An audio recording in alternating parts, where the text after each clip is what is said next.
Hi guys, welcome or welcome back. My name is Elaine and today I'm just gonna go quickly over some of the things on my wish list for Japan. Thought I just filmed this to be a record for myself and also a record for YouTube. But I will be going to Japan over winter break. It is not my first time in Japan. I actually have family there, so my aunties and uncles and some cousins, as well as my brother-in-law and sister-in-law and my nieces. They're all in Japan right now, so it kind of made sense to go and visit them all for the holidays. When I was younger, I used to go to Japan every winter and every summer. I never realized how lucky I was until I started going to college and working, and I couldn't go every winter and summer anymore. I did miss it quite a bit. The last time I was in Japan was about 2 years ago. So the things that I'm looking for in Japan, what's on my wish list. So I do hope to go to a couple of vintage or secondhand luxury stores. I would say the last time I was there, I did most of my shopping in Ginza because that's where our hotel was. And Ginza doesn't have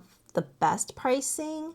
They might have the best selection, but you're also kind of paying a premium. But definitely the ones in Ginza or the main tourist areas are gonna also have a pretty sizable markup. So I'm actually gonna try to go to some in Osaka. So we'll see. We're just doing a couple of days in Osaka. So we'll see if I can get away to go shopping. But if we do, I do want to check out Ginza Xiaoma in Osaka. I actually found this toolbox 20 in this light gray color for a fairly good price at that store. So I'm hoping it's still there. Otherwise, I just want to kind of browse and see what they have. I don't really have a whole list of stores to go to just because I'm not sure if I can get away or not. So I don't want to really pin my hopes on hitting all these stores and then not even going to one. So I have one in mind. Hopefully I can make it there. So yes, so Toolbox 20 is on my list. Other things I want to buy, another high-end item I would love to buy in Japan is a vintage Rolex. So lately I've been into watches. If you watched what I bought in November,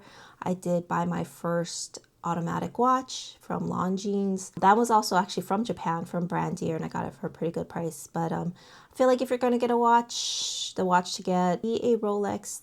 They do hold their value better. Japan does have quite a bit of vintage watches. I would love to see what kind of 24 millimeter ladies Rolexes Japan might have to offer. On top of that, other sort of luxury items I would love to get if I found anything that was a good price would be a trim 31. So that's like a hobo bag, and ideally in not an Epsom or Courchevel leather. Like those were a little too stiff. I've tried one once.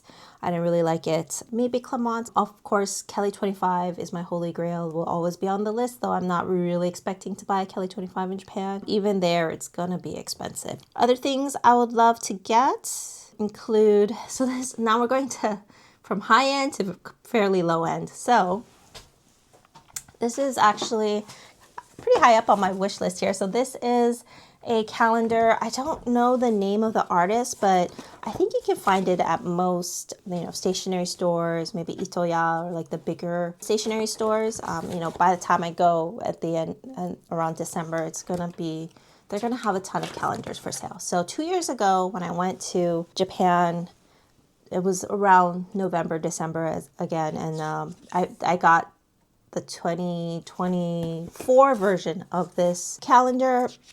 Actually, I love her drawings. And so I found this one off of eBay. So high on my list is the 2026 version of this calendar, which, if you follow me on Instagram, I document each flip because I love it so much. In terms of makeup or skincare stuff, I do want to try Suku. So I watch Michelle Wang, and unfortunately I only started watching YouTube after my trip to Japan 2 years ago. So I missed out on some of the Japanese high-end makeup lines that she talks about. So Suku is one of them, and the other one is Clé de Peau.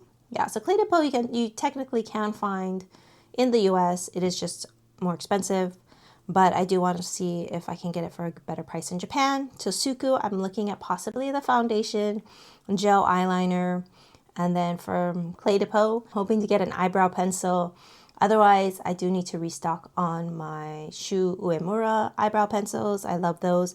Bought a bunch last time. Other makeup. So I actually started following this Japanese makeup influencer. I don't know her name, but I'll pop her link down below. And to me, she's sort of like the Jen Phelps of Japan, where she uses a lot of like drugstore makeup and cheap makeup, but also makes it look so good. And then, does tell you her honest opinions. So out of Addiction Tokyo, I do want to try their Invisible Essence Loose Powder and Soft Glow. So it's sort of like, I think it's a setting powder, but it's supposed to help your complexion. I mean, especially I think I'm getting more into makeup now that I'm doing YouTube. I do have like a YouTube makeup regimen that's actually different from my usual very minimal makeup regimen. So all this stuff, is thanks to YouTube pretty much. And I guess other practical things that I wouldn't mind getting. Socks. I always love Japanese socks. I would look for some cotton ones. I don't know why, but like Quince socks and a lot of American socks, they're very thick, athletic type socks. And they have this like band around the arch, which is like good, I guess good for like athletics. But that nylon or whatever plastic band that's supposed to hug your foot in your arch area just makes my foot itch on the top. Like I have some sort of allergic reaction to it. Like I get eczema. So I can't use a lot of like Bombas or American socks. It doesn't work for me. So I'm hoping to find some good ones in Japan. Let's see, sort of the last nice to haves, Onitsuka Tiger sneakers, but earth toned ones. So I don't want like the yellow Kill Bill ones. And then I did watch this, what do they call it in Japan? It's like sort of like a presentation, but it's more like like a YouTuber will go to a store, usually off hours, like before opening, and like showcase all the new items in store. Pretty sure they're getting sponsored, but I don't think they have any sort of like disclosure laws there, because like I can't tell if they're getting it for free, if they're paying for it, if they're getting paid, like I don't know. But one of my favorite YouTubers, Japanese YouTubers, her YouTube channel is called Kozue Channel, I think. Anyways, I'll link it below. She went to a place called Tika Tokyo. It's just like a random store, I guess, clothing store in Tokyo. And they have a lot of these like collared, like Oxford shirts, but like very Japanese style, where they're like really big, but they look so good. Like I don't know how they make it, structured, but also loose fitting. So I do want to try possibly a button-down shirt from there. They also have a lot of like new coats that looked really cute. So if we're in Tokyo and I have some time to spare, I would love to go to that Tika Tokyo boutique, thanks to this one YouTube video I watched. And then last but not least, I did watch Michelle Wang's post Japan haul, and I added at the bottom of my list here a Sakai jacket. So I've tried Sakai items in the past.